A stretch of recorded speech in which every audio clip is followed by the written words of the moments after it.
जय श्री हरि। चलिए बिना किसी देरी के आज की इस बेहद खास आध्यात्मिक चर्चा की शुरुआत करते हैं। आज हम जिस विषय पर बात करने वाले हैं ना, वो कोई साधारण विषय नहीं है। हम भगवान विष्णु की अनंत महिमा, उनके उस अद्भुत मोहिनी स्वरूप के बारे में जानेंगे और विशेष रूप से मोहिनी एकादशी की उस परम कृपा के बारे में बात करेंगे, जो सच कहूं तो हमारे सारे संचित पापों को, यानी हमारे बुरे कर्मों के बोझ को भस्म करके हमें सीधे परमेश्वर के करीब ले जाती है। ये एक बहुत ही दुर्लभ और पावन अवसर है। अब भक्ति के मार्ग पर चलते हुए अक्सर हमारे मन में एक बहुत ही गहरा सवाल उठता है, वो ये कि क्या हमारे बुरे कर्मों का, हमारे पापों का बोझ कभी पूरी तरह से मिट भी सकता है? मतलब क्या कोई ऐसा व्रत, कोई ऐसा उपाय है जो एक घोर पापी को भी, जिसने जीवन में अनगिनत गलतियां की हों, उसे भी मोक्ष दिला सके? क्या उस घोर अंधकार में भटकती आत्मा को भी श्री हरि की शरण मिल सकती है? तो इसका जवाब है हाँ। हमारे प्राचीन शास्त्र बहुत ही स्पष्ट और आशा से भरा हुआ उत्तर देते हैं। भाग 3, निर्वासित राजकुमार की कथा। और इसी रहस्य को गहराई से समझने के लिए चलिए हम एक बहुत ही प्राचीन पौराणिक कथा की ओर चलते हैं। तो बात बहुत पुरानी है। पवित्र सरस्वती नदी के किनारे एक बहुत ही सुंदर नगर हुआ करता था। वहां एक अत्यंत धर्मात्मा राजा राज करते थे।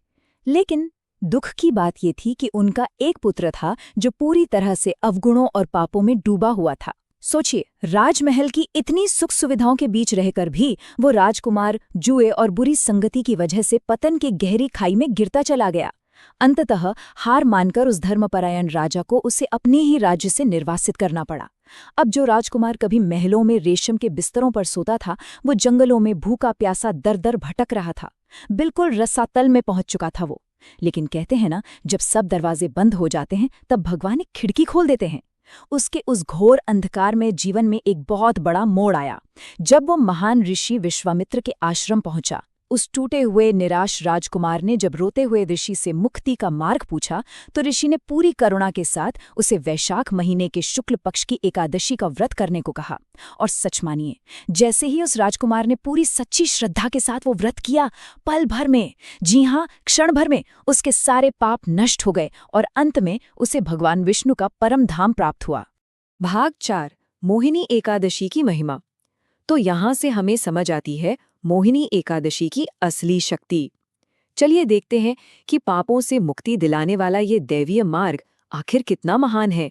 हमारे शास्त्रों में इस विशेष दिन का जो वर्णन है ना, वो सच में रोंगटे खड़े कर देने वाला है। इन पवित्र स्रोतों के अनुसार जो भी व्यक्ति मोहिनी एकादशी का व्रत करता है, उसे हजारों, जी हाँ, हजारों यज्ञों को करने के बराबर पुण्य मिलता है। हम जरा सोचें, प्राचीन काल में सिर्फ एक यज्ञ संपन्न करने के लिए अपार धन, समय और न जाने कितना कठोर परिश्रम लगता था। लेकिन हमारे प्रभु श्री हरि की कृपा तो देखिए, वो इतनी विशाल है कि सिर्फ एक दिन की सच्ची भक्ति, केवल एक दिन का समर्पण, एक भक्त को हजारों यज्ञों का फल दे देता है। ये सच में भगवान विष्णु की अपने भक्तों के प्रति असीम, बिना शर्त वाली दया का सबसे बड़ा प्रमाण है।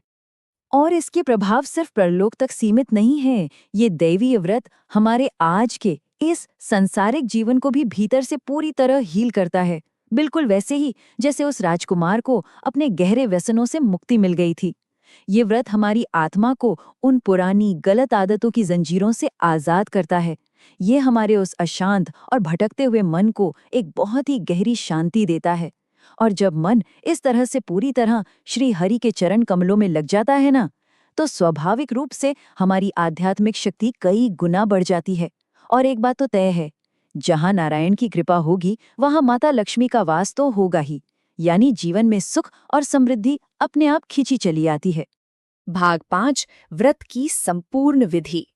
अब हम इस बात पर आते हैं कि मोहिनी एकादशी की ये पवित्र पूजा आखिर की कैसे जाती है। तो इस व्रत की विधि वास्तव में जितनी सरल है ना, उतनी ही गहरी भी है। इस पवित्र आध्यात्मिक यात्रा की शुरुआत होती है सूर्योदय से पहले उठकर स्नान करके एकदम साफ और स्वच्छ वस्त्र धारण करने के साथ। इसके बाद भगवान विष्णु की पूरे विधि विधान से पूजा की जाती है, विशेष रूप से तुलसी दल और एक प्रज्वलित दीपक के साथ, क्योंकि हम सभी जानते हैं हमारे श्री हरि को तुलसी कितनी ज्यादा प्रिय है। फिर सच्चे मन से पूरे समर्पण के साथ व्रत का एक दृढ़ संकल्प लिया जाता है। दिन भर उपवास रखा जाता है, जिसमें फल ग्रहण किए जा सकते हैं और निरंतर भगवान के पावन नाम का जप चलता रहता है। फिर रात के समय भजन कीर्तन करते हुए रात्रि जागरण किया जाता है, जो सच में एक बहुत ही आनंदमयी अनुभूति है। और अंत में अगले दिन यानी द्वादशी तिथि पर पूरी पवित्रता के साथ पारण करके व्रत खोला जाता है। तो अगर गहराई से विचार करें तो ये सिर्फ एक दिनचर्या नहीं है, बल्कि नारायण के साथ सीधे जुड़ने का एक बेहद पवित्र अनुष्ठान है। भाग 6, भक्ति के दैवीय फल। आइए अब बात करते हैं उन अकल्पनीय सकारात्मक बदलावों की जो इस मार्ग पर चलने से जीवन में आते हैं। भगवान का पूरी तरह से आश्रय लेने के बाद जीवन में जो बदलाव आते हैं ना, उन्हें शब्दों में बांधना मुश्किल है। सबसे बड़ा, सबसे अनमोल उपहार तो यही है कि अतीत के सारे पापों से, सारे कर्म बंधनों से पूर्ण मुक्ति मिल जाती है। भगवान विष्णु, जो इस पूरे जगत के पालनहार हैं, उनके बस एक कृपा दृष्टि पड़ जाए तो भाग्य चमक उठता है, धन और समृद्धि का अचानक से उदय होने लगता है। और आज के इस भागदौड़ भरे युग में जहां सच्ची मानसिक शांति मिलना सबसे दुर्लभ है, वो शांति इस भक्ति से बहुत ही सहजता से प्राप्त हो जाती है। जो कोई भी पूरी आस्था के साथ, पूरे विश्वास के साथ श्री हरि के शरण में जाता है, उसके जीवन में एक बहुत ही नाटकीय, सकारात्मक और हमेशा के लिए टिकने वाला बदलाव आना बिल्कुल निश्चित है। इस पूरी चर्चा का, इस पूरे वृत्तांत का सबसे बड़ा और सबसे सुंदर सार बस यही है कि कोई भी आत्मा, चाहे वो कितनी भी भटकी हुई क्यों ना हो, वो दैवीय कृपा की पहुंच से कभी बाहर नहीं होती।